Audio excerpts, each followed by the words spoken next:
Hello everyone, a very warm welcome to all of you. मैं हूं आपके साथ Bhavna Sharma.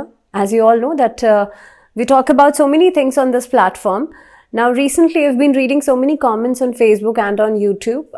So there are many students out there who watch my videos and they want me to make some videos on exams because exam time is also ticking up and they have some competitive exams as well.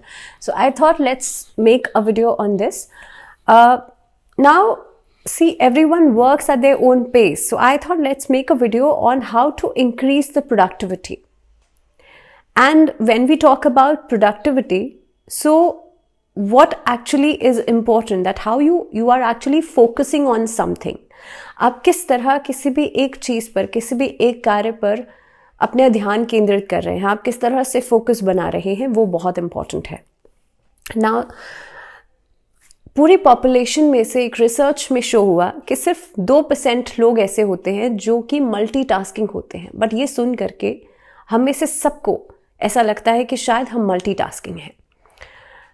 Eight one corner अगर आप पढ़ाई कर रहे हैं, उसी समय पर आपका फ़ोन का बीप बजता है and if the message comes, तो आप सबसे पहले वो पढ़ाई को साइड करके अपना फ़ोन उठाएंगे और आप चेक करेंगे मैसेज किसका है, और इसी में ही आपका आधा एक घंटा निकल जाएगा। यू डोंट इवन रियलाइज कि इस तरह के काम में आप कितना समय अपना बर्बाद कर देते हैं। So this is the one step to acknowledge that how you are wasting time, और यही एक पहला स्टेप है कि आप अपनी प्रोडक्टिविटी में से कुछ परसेंटेज कम कर देते हैं। सो बेसिकली जब आप प्रोडक्टिविटी को बढ़ाने की बात करते हैं, जब आप तो पहला स्टेप इज़ कि how you are focusing on things, whatever you are doing. आप जो भी काम कर रहे हैं उस पर आप किस तरह से फोकस बना रहे हैं, और उसमें भी एक पहला पार्ट ये है कि आप जो आपके आसपास के डिस्ट्रैक्शंस हैं, बिकॉज जब हम फोकस की बात करते हैं तो बहुत इंपॉर्टेंट है कि आपके आसपास कोई भी डिस्ट्रैक्शन नहीं होना चाहिए। सो जो भी डिस्ट्रैक्ट करने वाली चीज़ें हैं आप उनको सबसे पहले साइडलाइन कर दीजिए, जिसमें कि सबसे पहला आता है फ़ोन। तो जो बच्चे बैठ करके पढ़ाई करते हैं, ईदर आपका कॉम्पिटिटिव एग्जाम हो या आप किसी भी लेवल पर क्यों ना हो, और मुझे लगता है ये उन लोगों के लिए भी है, those who are working also, they have this difficulty to focus, तो वो भी इस चीज़ को अप्लाई करके देख सकते हैं। जब भी आप कुछ लिखने बैठ रहे हैं, कुछ पढ़ने बैठ रहे हैं, कुछ काम करने बैठ रहे हैं, जस्ट मेक श्योर कि आपका फ़ोन आपके आसपास नहीं होना चाहिए, बिकॉज ये एक ऐसा सोर्स ऑफ डिस्ट्रैक्शन है जो कि आपको पता भी नहीं चलता, लेकिन आपका बहुत सारा समय इससे बर्बाद हो जाता है। सेकेंड थिंग, हम में से बहुत सारे लोग, हम शायद मैं भी, अगर मैं अपने पास्ट की बात करूं तो मैंने भी बहुत सारी चीज़ें एक्सपीरियंस की हैं अपनी स्टूडेंट लाइफ में, कि एक प्रेशर होता है, एक पीयर प्रेशर होता है स्टूडेंट लाइफ में। ऐसा कई बार होता है कि हम शायद अपने एट प्रेजेंट जो हमारे दिमाग में चल रहा होता है या जिस चीज़ के ऊपर हमें पढ़ाई करनी होती है, उससे ज़्यादा टेंशन या उससे ज़्यादा बर्डन हमें उस चीज़ का होता है कि जो रिजल्ट आने वाला है, या क्या रिजल्ट हमें मिलेगा, या क्या रिजल्ट आएगा। Now the second point in this is we always try to overburdenize ourselves with the last minute preparations. और ये जो last minute preparation वाला word है ना, ऐसा नहीं है कि ये मैंने इस्तेमाल नहीं किया, I have also used it, but believe me, ये आपकी प्रोडक्टिविटी का दुश्मन होता है, क्योंकि कहीं ना कहीं पे आप देखेंगे कि जब आप लास्ट मिनट प्रिपरेशन करते हैं, see we have two things, we have a logical mind and a creative mind, और दोनों दिमाग एक साथ काम नहीं कर सकते। To be in a logical state and to be creative also you need some time. So it is like a pendulum of a clock. अगर आप एक साइड पे हैं, आपको दूसरी साइड पे आना है, so you need some time to shift your focus, to shift your logical mind to your creative mind.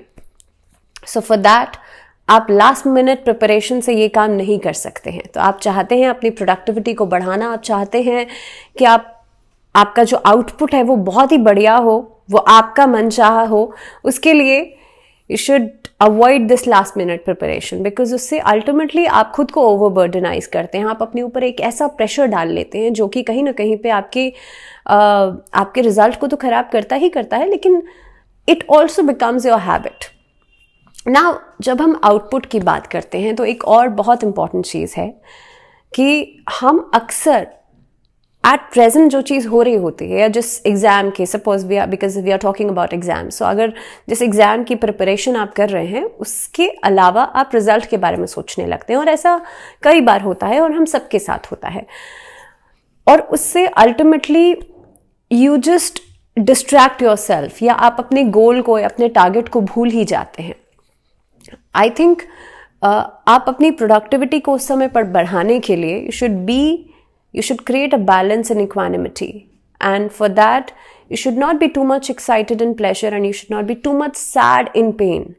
और ये इक्वानिमिटी या बैलेंस बनाने के लिए आपके लिए बहुत इंपॉर्टेंट है कि आप अपने टारगेट पर फोकस करके चलें, बिकॉज इक्वानिमिटी एक ऐसा टर्म है जिसको समझना जितना आसान है उस पर काम करना उतना ही मुश्किल, क्योंकि शायद ये हर इंसान की बस की बात नहीं है, लेकिन हाँ, हम ट्राई तो ज़रूर कर सकते हैं। और आजकल के ज़माने में जहाँ पर सोशल मीडिया है, जहाँ पर we have so many things, so many exposures around us, वहाँ पर बहुत ही ईजिली हम टारगेट बन जाते हैं, because there are two things, one is the positive competition and one is the negative competition.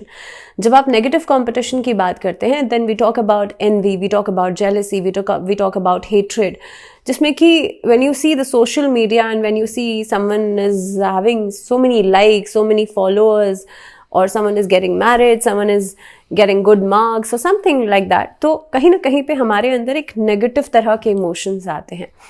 And why I'm talking about this during this video, because अगर आप अपनी स्टूडेंट लाइफ में हैं तो ये चीज़ें आपके लिए समझना बहुत इम्पॉर्टेंट है कि आप किसी भी सोशल मीडिया के एक्सपोजर को आप नेगेटिव कंपटीशन की तरह ले रहे हैं या फिर पॉजिटिव कंपटीशन की तरह ले रहे हैं, because at certain age you understand the meaning of it.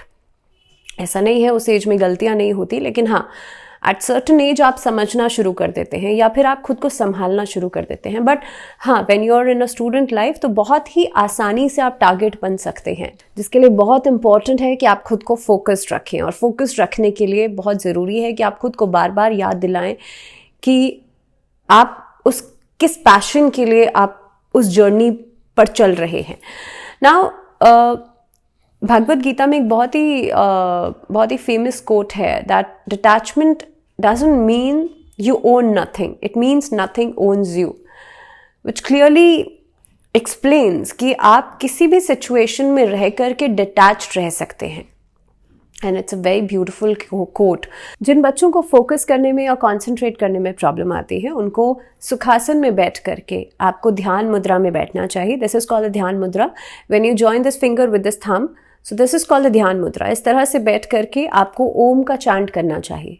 ओम का चांट करने से आपका जो सहस्त्रार चक्र है, this is called the crown चक्र, ये एक्टिवेट होता है। इसके अलावा आपको यहाँ पे अपने आईब्रोज के बीच में, जहाँ पर आपका आज्ञा चक्र, जिसे आप थर्ड आई चक्र भी कहते हैं, ये यहाँ पर लाल चंदन से तिलक करना चाहिए। ऐसा करने से आपका फोकस बढ़ता है, आपकी जो विल पावर है वो स्ट्रांग होती है। साथ ही साथ में आपको सूर्य के मंत्रों का जाप करना चाहिए, जैसे कि ओम आदित्याय नमः या फिर ओम भास्कराय नमः। इसके अलावा जब भी आप ये मेडिटेशन कर रहे हैं या जब भी आप ये क्रिया कर रहे हैं, उस समय पर कोशिश करें कि आप ये अर्ली मॉर्निंग करें, when the sun rises early morning, and make sure कि when you are sitting on the floor तो रेड कलर का एक मैट आप ले लीजिए, सो दैट उससे होगा ये कि आपका जो बेस चक्र है वो भी एक्टिवेट होगा।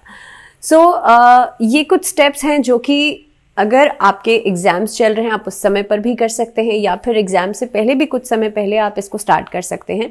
एंड यू विल नोटिस कि धीरे धीरे करके आपका फोकस, आपकी कंसंट्रेशन बढ़ना स्टार्ट हो जाएगा।